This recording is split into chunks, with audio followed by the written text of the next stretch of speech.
যে জিনিসগুলো অনলাইনে এলো সেই জিনিসগুলো তোমাদের সাথে শেয়ার করছি যে কীরকম কাজ দিচ্ছে এগুলো।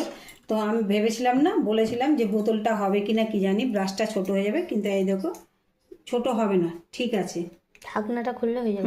আমি তো এই ঢাকনাটা এইভাবেও খোলা যায়, আবার এইভাবেও খোলা যায়।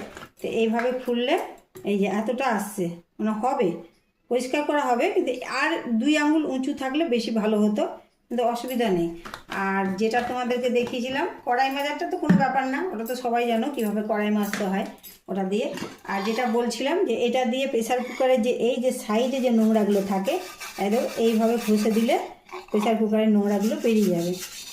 আমার যদিও প্রেসার কুকার পরিষ্কার, নোংরা নেই। এই যে সাইডে সাইডে এখানে খুব নোংরা থাকে, তারপর যেমন এই সাইডে থাকে, এগুলো পরিষ্কার করতে পারো।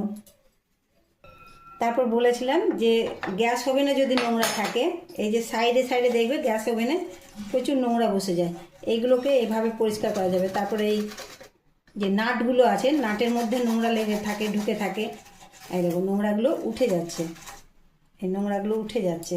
আর এইখানেও যে এটা আছে, লকটা আছে আমাদের রেগুলেটরের, এটা সুইচটা গ্যাসের, কত এইটাও আমাদের তো হাত ঢোকে না, এটার ভিতরে হাত ঢোকে না। তো এইটা যদি আমরা এইভাবে ব্রাশ দিয়ে পরিষ্কার করে দিই তাহলে এটা পরিষ্কার হয়ে যাবে। বা এটার লকটা খুলেও এই যে এইভাবে পরিষ্কার করা যাবে। তো এটা তোমাদের সাথে শেয়ার করলাম যে কীভাবে এই জিনিসটা কাজে লাগানো যায়। তো কড়াইয়ে যদি ডান্টি দেওয়া থাকে, আমাদের তো কড়াই ডান্টি দেওয়া নয়, যেটাতে রান্না করছি, নাহলে দেখাতাম। তো কড়াই তো ডান্টি দেওয়া নেই, তাই প্রেসার কুকারটা দেখালাম। আর গ্যাস ওভেন বলো, এই যে সাইডে বলো, এই সাইডে বলো, সব পরিষ্কার করা যাবে, এগুলোতে আমাদের হাত ঢোকে না।